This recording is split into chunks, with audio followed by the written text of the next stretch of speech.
अंगीकार करो, आज जो कुछ भी मैं सुनूंगा मैं फलों को लेके आऊंगा। मैं इस वचन को इग्नोर नहीं करूंगा। मैं जो कुछ सुनूंगा फलों को लेके आऊंगा। प्रभु यीशु मसीह के सामर्थी नाम में हम मांगते हैं।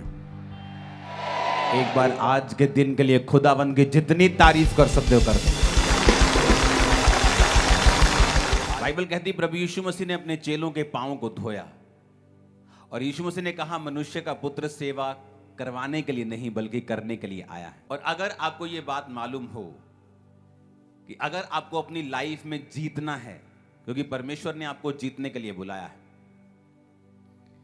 कुछ लोग पैसे में संपूर्ण हो जाते हैं, पैसा कमा लेते हैं, लेकिन फैमिली फेलियर है उनकी लाइफ में, उनके बच्चों की लाइफ में, उनके फैमिली के लाइफ में, हस्बैंड वाइफ के रिलेशनशिप में, सेहत में, अन्य चीजों में वो फेलियर में हैं, वो असफलता में हैं, क्योंकि उन्हें ये बात मालूम नहीं कि परमेश्वर ने अगर इंसान को बनाया है तो उसने सफल होने का एक ही तरीका बनाया है।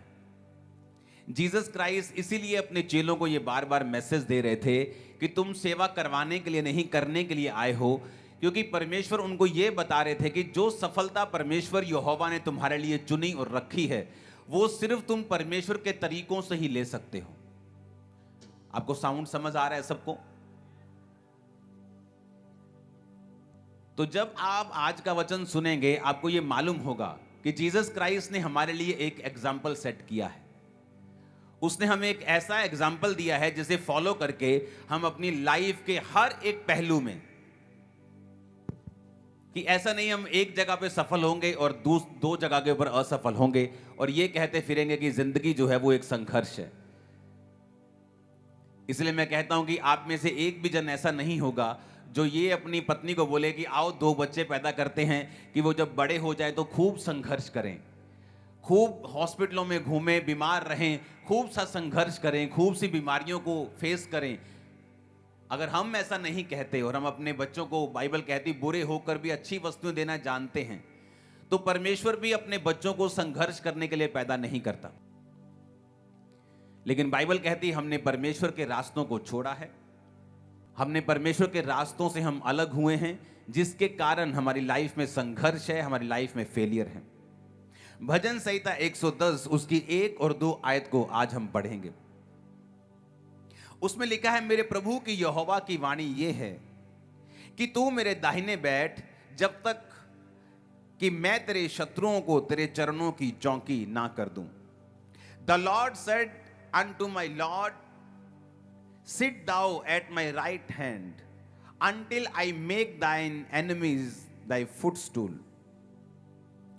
तेरे पराक्रम का राजदंड यहोवा सिय्योन से बढ़ाएगा और तू अपने शत्रुओं के बीच में शासन कर। सब बोलो आमीन। ये वचन जैसा आप समझ रहे हैं उससे कहीं अधिक लाखों गुना गहरा है। इसमें लिखा, परमेश्वर ने मेरे प्रभु से कहा, यह जीसस क्राइस्ट के लिए वचन बोला गया है कि तू मेरे दाहिने हाथ बैठ जब तक कि मैं तेरे शत्रुओं को तेरे चरणों की चौकी ना कर दूं। उसने कहा मेरे दाहिने हाथ बैठ, sit thou at my right hand. Sit का मतलब है बैठने, का मतलब है यशब। यशब 3427वां शब्द है इब्रानी का, जिसे बैठने के लिए इस्तेमाल किया गया कि तू मेरे दाहिने हाथ बैठ। बैठने का मतलब है इब्रानी भाषा में यशब। यशब का मतलब है सेटल होना।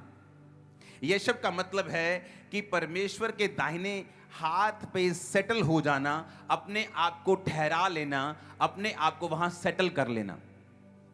एक होता है कि आपके मन में डाउट है कि पता नहीं परमेश्वर ने मेरा काम करना है कि नहीं करना, क्या मैं पवित्रताई में जीऊं या ना जीऊं, क्या मुझे और भी जगह जाना चाहिए, क्या मुझे और भी विकल्प खोजने चाहिए कि नहीं खोजने चाहिए। ये वचन उन लोगों के लिए नहीं है। परमेश्वर ने कहा sit thou at my right hand. Sit का मतलब है कि मेरे दाहिने यशब, उसने कहा मेरे दाहिने हाथ यशब कर, यानी सेटल हो जा। दाहिने हाथ का मतलब क्या है? यशब का मतलब है कि टू रिमेन सेटल, अपने आप को सेटल कर लेना, अपने आप को बांध लेना, ऐसा बांध लेना कि फिर आपके पास, आपके दिल में और कोई भी विकल्प नहीं है।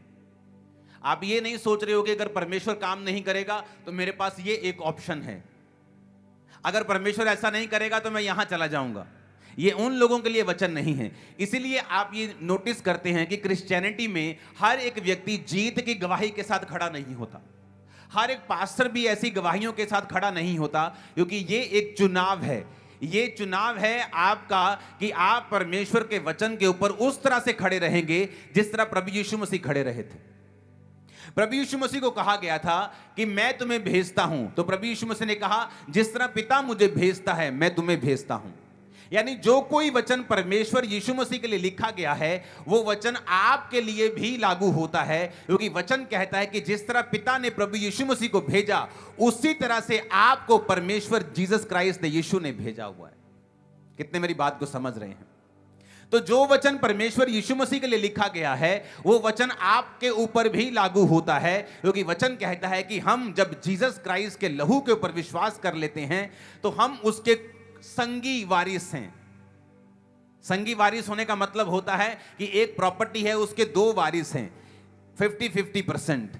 इसलिए परमेश्वर ने कहा जब तुम मुझ पे यकीन कर लोगे तो तुम परमेश्वर की चीजों के साथ यीशु मसीह के संगी वारिस होंगे। यानी यीशु मसीह और तुम्हारा हिस्सा सेम होगा, और जो वचन परमेश्वर के लिए लिखा गया है वो वचन तुम लोगों के लिए और मेरे लिए भी लिखा गया है। तो अब जहां पर लिखा गया है कि तू मेरे दाहिने हाथ बैठ, यानी दाहिने हाथ बैठने का मतलब क्या है? कि परमेश्वर आपको डायरेक्शंस बता रहा है कि मेरे खब्बे बह जा, मेरे सज्जे बह जा, ऐसा नहीं है। परमेश्वर के दाहिने हाथ बैठ, परमेश्वर के बाहिने हाथ बैठ, इसका बहुत बड़ा मतलब है।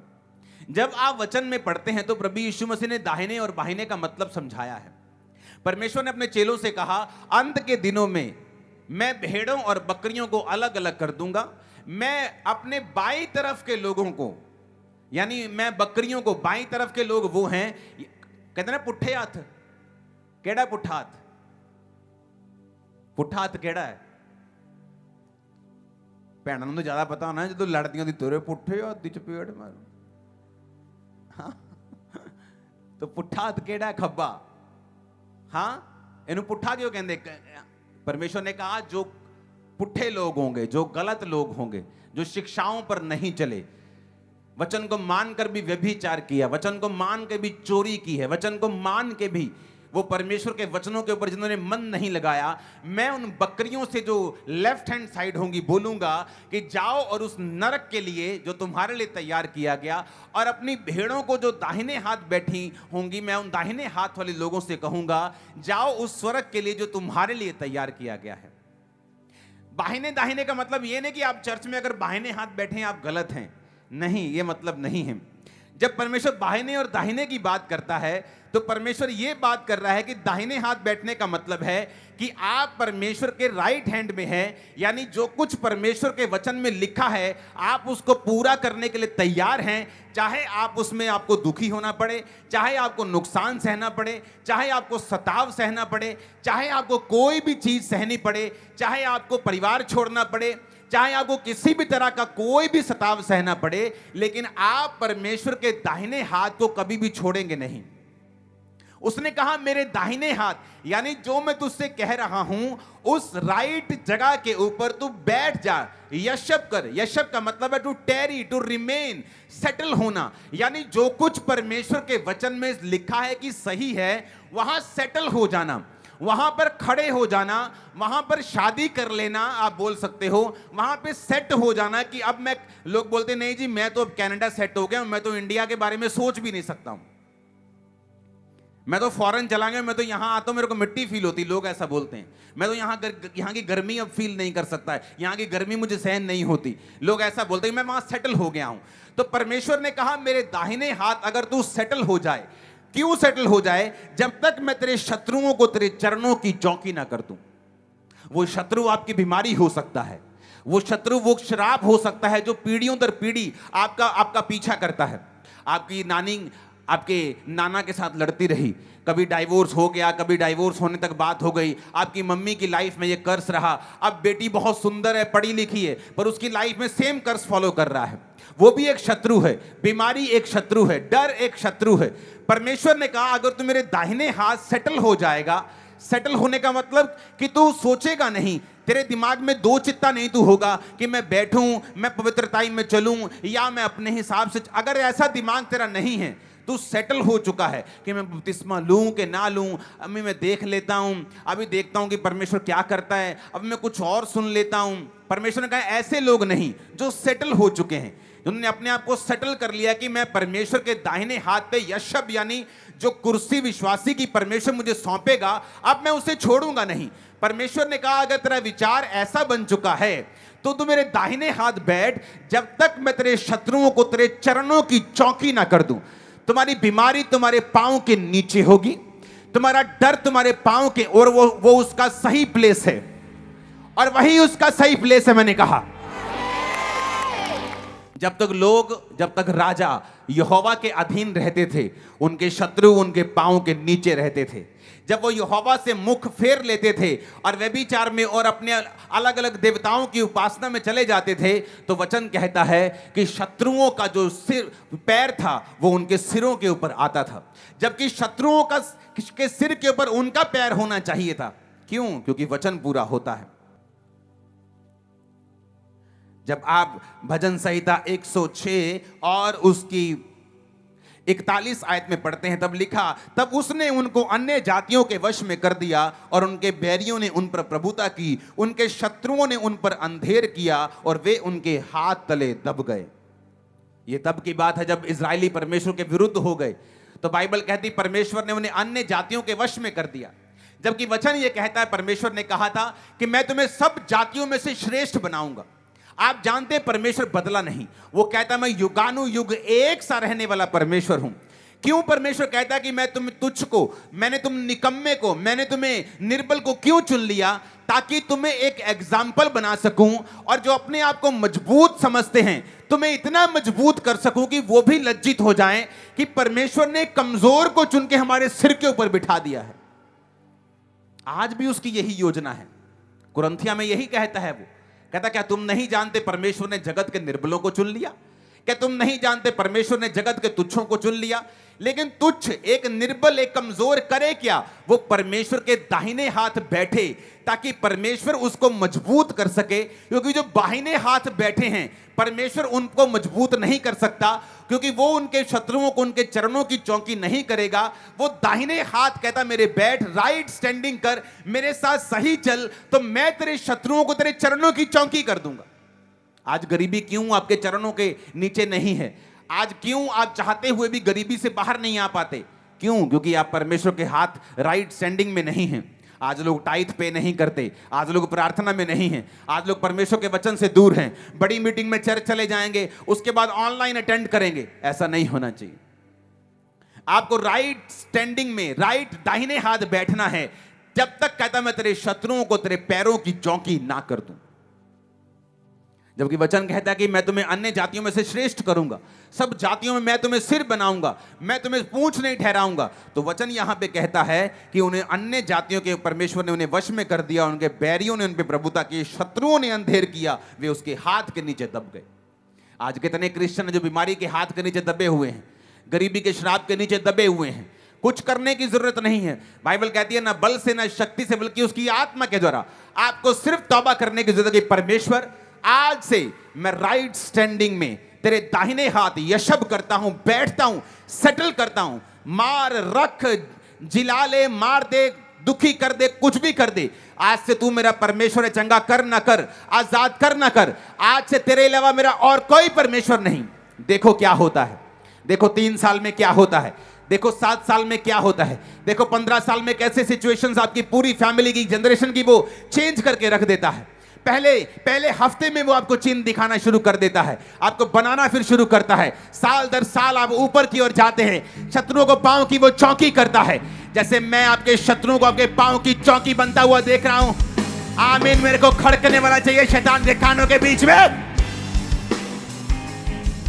हालेलुया। उसका वचन बहुत गहरा है। उसने कहा यशब एट माई राइट हैंड, मेरे दाहिने हाथ तू बैठ जा। हालेलुया। दाहिने का मतलब है इब्रानी भाषा के 3225वां शब्द यामीन, दाहिने हाथ बैठ, जो मैं कह रहा हूं वो कर। आगे लिखा है तेरे पराक्रम का राजदंड यहोवा सिय्योन से बढ़ाएगा, तू अपने शत्रुओं के बीच में शासन कर। उसने ये नहीं कहा तू अपने शत्रुओं के बीच में सरवाइव कर, अपने शत्रुओं के बीच में तेरी जिंदगी कट जाएगी। उसने कहा तू शासन करेगा, रूल करेगा। उसने कहा तू तेरे पराक्रम का राजदंड, the Lord shall send the rod of thy strength out of Zion. उसने कहा तेरे पराक्रम का राजदंड यहोवा सिय्योन से बढ़ाएगा। हिंदी में थोड़ा सा ट्रांसलेशन में परफेक्शन नहीं होती, इसलिए मैं इब्रानी भाषा आपके साथ लेकर बैठता हूं और इंग्लिश लेके बैठता हूं, पंजाबी लेके बैठता हूं, ताकि हम सारी भाषाओं को पढ़ के उसका निचोड़ निकाल सकें। The Lord shall send the rod of the strength. उसने कहा वो तुम्हारी जो स्ट्रेंथ वाली रॉड है ना, स्टाफ, लाठी, तुम्हारी ताकत की लाठी। मूसा के पास वो लाठी थी कि नहीं थी?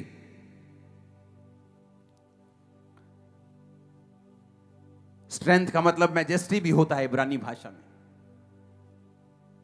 कि वो ग्लोरियस लाठी, वो ग्लोरियस अधिकार परमेश्वर ने कहा जो मूसा के हाथ में था। वो लाठी परमेश्वर ने कहा समुद्र के सामने कर, वो दो भाग हो जाएगा। परमेश्वर कहता वो अधिकार भी तुझे देगा शैतान के ऊपर, बीमारियों के ऊपर, परिस्थितियों के ऊपर। तुम प्रार्थना करोगे, लोगों के दिमाग चेंज हो जाएंगे अधिकारों के साथ। तुम प्रार्थना करोगे, वो रास्ते खोल देगा। तुम प्रार्थना करोगे, तुम्हारी फाइल 10% होगी, रिजल्ट 100% होगा। पर कहता वो कहां से आएगी, ये समझने वाली बात है, ये लोग भूल जाते हैं। परमेश्वर ने कहा तेरा जो राजदंड होगा वो सिय्योन से आएगा। The Lord shall send the rod of the strength out of Zion, कि जो तुम्हारी स्ट्रेंथ की रॉड है, तुम्हारी मेजेस्टिक जो लाठी है, जो अधिकार है, जो पावर है, वो परमेश्वर कहता मैं सिय्योन से भेजूंगा। क्या है सिय्योन?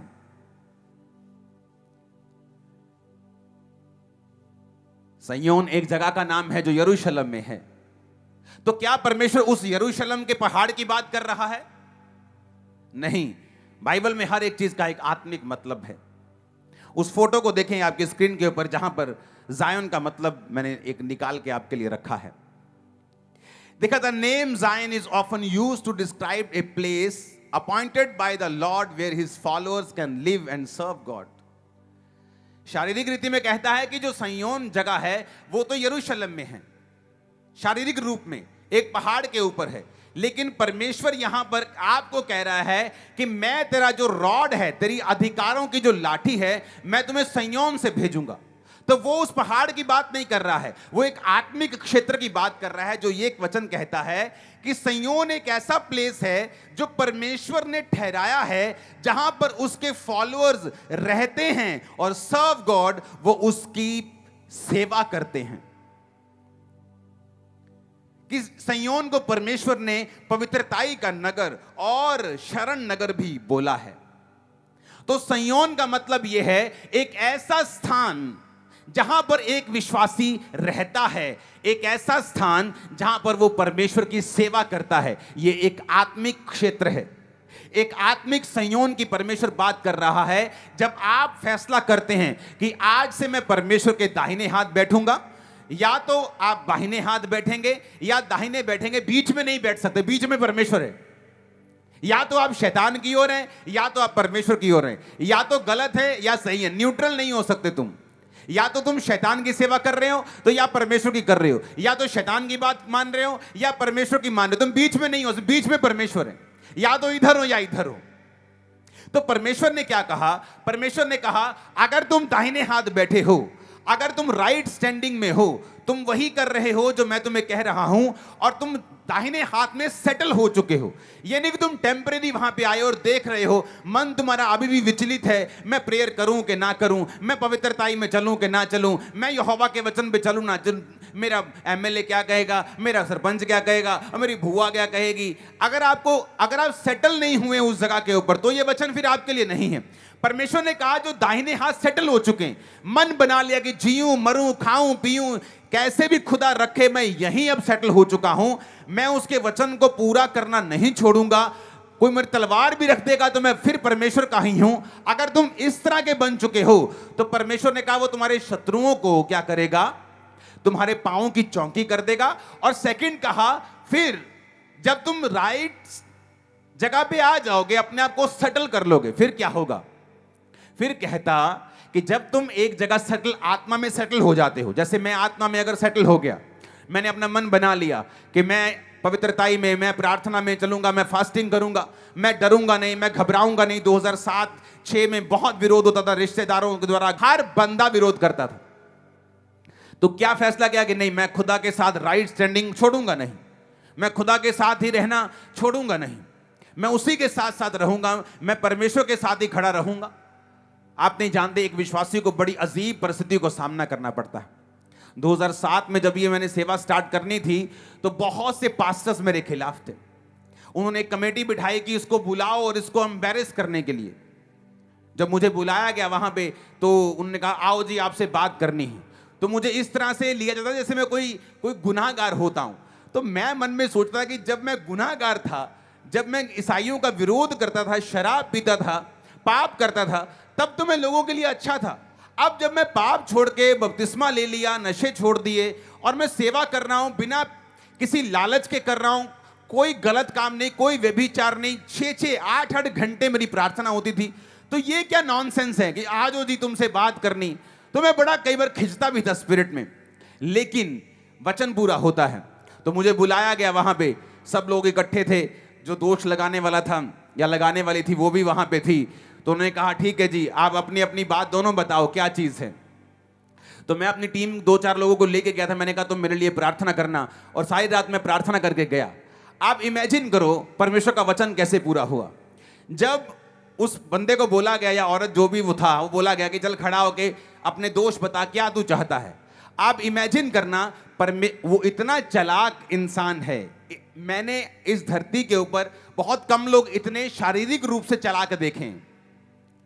मैं बोलता कि मैं तेरी चालाकी को मैच नहीं कर सकता, लेकिन कई बार वो बुद्धि शैतानी होती है, और जो आपके अंदर बुद्धि होती है वो नुकसान पहुंचाने वाली नहीं होती, बल्कि परमेश्वरीय होती है। लेकिन जो परमेश्वरी बुद्धि होती है वो हमेशा जीतती है।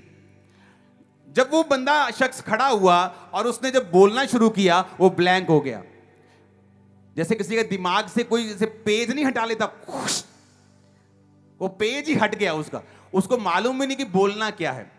वो भी हक्का बक्का या हक्का बक्की, खड़ा है या खड़ी, वो देख रहा है कि क्या बोलूं, भूल गया सारा कुछ, अरे क्या हुआ ये। और जब उन्होंने कहा ठीक है अंकुर को खड़ा करो, और जब मैं खड़ा हुआ, मैं 10 मिनट बोला, मैंने कुछ तैयार नहीं किया था, जो सच्चाई थी। 10 मिनट वहां पे पिन ड्रॉप साइलेंस थी, और जिंदगी में मुझे दोबारा कभी नहीं बुलाया फिर उन्होंने। हालेलुया। तो परमेश्वर ने कहा मैं तेरे शत्रुओं को तेरे पांव की चौकी कर दूंगा।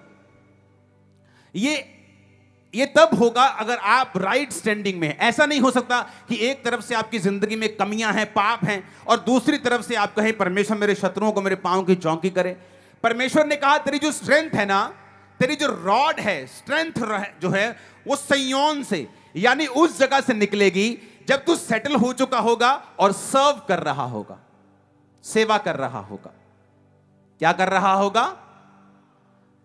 फिर से पढ़ेंगे उसको, जायन वाले वर्ड को। उसे कहा जायन एक ऐसा प्लेस है जहां उसके फॉलोअर्स रह सकते हैं, can live and serve God, कि वो खुदा की सेवा कर सकते हैं और वहां रहते हैं। यानी खुदा के दाहिने हाथ पे आना, सेटल होना, उसके बाद वहीं रहना, और फिर परमेश्वर की सेवा करना। क्योंकि अगर आप कहें कि मैं परमेश्वर के दाहिने हाथ बैठा हूं, मेरे जीवन में कुछ भी प्रॉब्लम नहीं है, कोई ऐसा बड़ा पाप नहीं है, वो छोटी मोटी गलतियों की परमेश्वर परवाह नहीं करता, आप परफेक्ट होते जाते दिन प्रतिदिन। कोई ऐसा बड़ा पाप आपकी लाइफ में नहीं है, तो आपकी लाइफ में यह निशानी ये होगी कि आप प्रभु की सेवा में चले गए होंगे। कोई सुसमाचार कर रहा होगा, कोई पैसों से सपोर्ट कर रहा होगा, कोई अपने पास्टर्स अपनी सेवकाइयों के लिए प्रार्थना कर रहा होगा, कोई सुसमाचार का काम कर रहा होगा, कोई क्रूसेड करवाने के बारे में सोच रहा होगा। आप इनडायरेक्टली सेवा करना शुरू कर देंगे, आप रोज प्रचार करना शुरू करेंगे, अपने साथियों को, दोस्तों को, रिश्तेदारों को परमेश्वर के बारे में बताएंगे। तो परमेश्वर ने कहा जब तू राइट जगह पे आ जाएगा, अपने आप को सेटल कर लेगा, उसके बाद जब तू सेवा करना शुरू कर देगा, तो उस प्लेस से, जायोन से जहां तू सेवा करेगा, मैं एक रॉड निकालूंगा जो तेरी ताकत की होगी। उसके बाद कहता तू अपने शत्रुओं के बीच में शासन करेगा। ये रोड मैप है। मैंने कहा शैतान तुम्हारी लाइफ में, उसको कुछ भी ना करना पड़े, चाहे आपकी लाइफ में उसको अलग अलग तरह की खूबसूरत डिस्ट्रैक्शंस भेजनी पड़े, उसको आपकी लाइफ में आपको लालच देना पड़े, वो कुछ भी करने के लिए तैयार है ताकि आप राइट जगह पे ना हो और उसके बाद आप सर्व ना करें। क्योंकि अगर आप राइट प्लेस पे नहीं हैं, आप राइट हैंड में नहीं हैं, आप सर्व नहीं कर रहे हैं, परमेश्वर आपको नहीं जानता। आपने आपके हिसाब से आप गा रहे हैं, आपने कैमरा पकड़ा हुआ है, लेकिन परमेश्वर के हिसाब से वो नहीं जानता आपने क्या किया है। वो उन्हीं को जानता है जो राइट हैंड पे हैं और वहां पे सेटल हो गए हैं, टेरी कर चुके हैं, बंध चुके हैं, शादी कर चुके हैं, उसके साथ जीने मरने का वादा करके खड़ चुके हैं। और जब वो वहां से सेवा करते हैं, परमेश्वर ने कहा उस सेवा वाले स्थान से, आत्मिक स्थान से मैं तुम्हें एक रॉड दूंगा, तुम्हारी ताकत की स्टाफ दूंगा, तुम्हें एक लाठी दूंगा। उसके बाद तुम अपने शत्रुओं के बीच में सर्वाइव नहीं करोगे, शासन करोगे। तुम्हारा टाइम आ चुका रूल करने का इन जीसस नेम। आप मेरी बात समझ रहे कि नहीं? हां, आप समझ रहे कि नहीं? परमेश्वर ने कहा कि तू अपने शत्रुओं के बीच में शासन कर। मेरे प्रभु से यहोवा की वाणी यह है, तू मेरे दाहिने हाथ बैठ जब तक कि मैं तेरे शत्रुओं को तेरे चरणों की चौकी ना बना दूं, कर दूं। तेरे पराक्रम का राजदंड यहोवा सयोन से बढ़ाएगा और तू अपने शत्रुओं के बीच में शासन कर। The Lord shall send the rod of thy strength out of Zion, कि वो जायन से, सयोन से उस रॉड को भेजेगा जिससे तू अपने शत्रुओं के बीच में शासन कर सकेगा। हमारा शत्रु कोई पार्टी नहीं है, आरएसएस, बीजेपी, कांग्रेस, ये हमारे शत्रु नहीं है। ये विरोध भी करे तब भी शत्रु नहीं, शैतान हमारा शत्रु है। बीमारियां, वो चीजें जो आपको प्रभु में जाने से रोकती हैं, हर वो व्यक्ति भी हो सकता है जो आपको उस डेस्टिनी को पूरा करने से रोकता है जिसके लिए आप पैदा हुए हैं। परमेश्वर ने कहा तू शासन करेगा, सरवाइव नहीं करेगा, तू रूल करेगा इन जीसस ने। और ऐसी लाइफ देने के लिए परमेश्वर ने आपको बुलाया है। आप ऑटोमेटिकली चरणों की चौकी के इस वायदे से और राजदंड से और शत्रुओं के बीच में शासन करने से परे हो जाते हैं जब आप दाहिने हाथ को छोड़कर बाहिने हाथ में चले जाते हैं। आपके गले में फिर मोटा सा क्रॉस आपको बचा नहीं सकता, आपका आमीन हालेलुया बोला आपको बचा नहीं सकता, क्योंकि आपने उसके वचन को ब्रेक कर दिया है और तोड़ दिया है। परमेश्वर कहता है कि मैं अपने नाम से भी अधिक बड़ा महत्व मैं अपने वचन को देता हूं। अगर तुमने मेरे वचन को तोड़ दिया, तुमने मुझको तोड़ दिया। इसलिए जीसस क्राइस्ट के जितना खुश यहोवा को कोई नहीं कर सका, क्योंकि वचन कहता है कि जीसस क्राइस्ट ने वचनों से कभी भी गद्दारी नहीं की, वो वचनों को कंप्लीट करते रहे, पूरा करते रहे। अब आपने देखना है कि मैं वचन पे चलना चाहता हूं कि नहीं।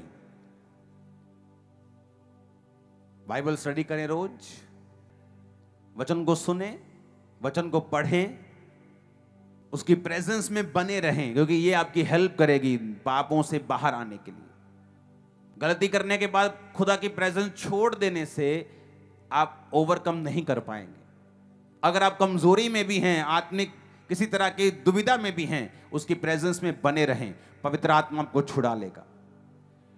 उसका वचन एक दिन आपको छू जाएगा और आप फैसला जब कर लेंगे, ठीक है आज से मैं राइट हैंड पे ही खड़ा रहूंगा, फिर कहता है शत्रुओं को तेरे पांव की चौकी तू नहीं करेगा, कौन करेगा? तेरा बाप करेगा, वह करूंगा। उसने कहा हालेलुया। कहता फिर मैं करूंगा, तुझे कुछ करने की जरूरत नहीं, तू अपने शत्रुओं के बीच में शासन कर। एक बार ऊंचा हालेलुया बोलो जरा। आमीन। ऊंची आवाज में आमीन बोलो। अपने पड़ोसी को बोलो, बोलो दाहिने हाथ बैठ, बोलो सही सही हो जा। अगर शत्रुओं के ऊपर फतह पाना चाहता है तो, अगर उन्हें चरणों की चौकी बनता देखना चाहता है तो, अगर उनके बीच में शासन करना चाहता है तो, हालेलुया हालेलुया। आप तैयार हैं? यह सुनाई नहीं होगा, तैयार हैं आप उसके वचन पे खड़े होने के लिए? मैं आपको परमेश्वर का हृदय बता सकता हूं। जैसे कोई बच्चा हो और अपने बाप को बोले कि मुझे एक गेम चाहिए या मुझे ये खिलौना चाहिए। सुबह उसका बाप घर से निकल पड़ा और शाम को एक फोन आता है उस बच्चे को कि मैंने तेरा खिलौना ले लिया है। आप जानते बच्चा एक्साइटेड होता है कि बाप जब घर में आएंगे पिताजी तो मुझे खिलौना देंगे। आपको पता है कि अगर बच्चा एक्साइटेड है तो बाप भी एक्साइटेड होता है उस बच्चे की खुशी को देखने के लिए। उसी तरह से परमेश्वर, आप नहीं जान सकते वो कितना एक्साइटेड रहता है कि काश आप उसके वचन पे खड़े हो जाएं और वो आपको उठा के एक एग्जाम्पल बना सके। इसलिए शैतान यूथ लोगों को धोखा देता है, उनको पाप में रखता है ताकि वो कभी एग्जाम्पल ना बन सके, हमेशा संघर्ष करें। और जब तक वो एक फैसला नहीं ले लेते, मैं लास्ट लाइन बोल के खत्म करूंगा। मैंने कम बुद्धिमान लोगों को देखा है। क्या बोला मैंने? शारीरिक रूप से बहुत कम बुद्धिमान लोग, मैं उन्हें जानता हूं पर्सनली। जब मैं उनके साथ बैठता हूं तो तौबा तौबा ही है। मतलब बहुत बुद्धि ठीक, बहुत ठीक ठाक है मतलब, लेकिन उन्होंने अपनी लाइफ में ग्रेट हाइट्स अचीव कर ली हैं पवित्रता के कारण। सिर्फ पवित्रता के कारण, पवित्रता के कारण परमेश्वर की बुद्धि उनमें काम करती रही और उनको बचाती रही, और गरीबी के श्राप को तोड़कर वो आगे निकल गए। यह आपका फैसला होगा, वो थोपता नहीं है। ये 2 लाइनें जिसको समझ आ जाएंगी, भजन संहिता 110 उसकी 1 और 2 आयत, ये एक रोड मैप है हमेशा विक्टोरियस लाइफ जीने का। God bless you all. अपने हाथों को उठाओ। जब भी परमेश्वर के दास लाइव होकर परमेश्वर के गहरे वेदों को बताते हैं, तो समय से लाइव टीचिंग्स को सुनने के लिए और अपनी आत्मिक जिंदगी में उन्नति पाने के लिए सब्सक्राइब करें हमारे YouTube चैनल को और बेल आइकन को दबाएं ताकि समय से आपको नोटिफिकेशन मिल सके। God bless you all.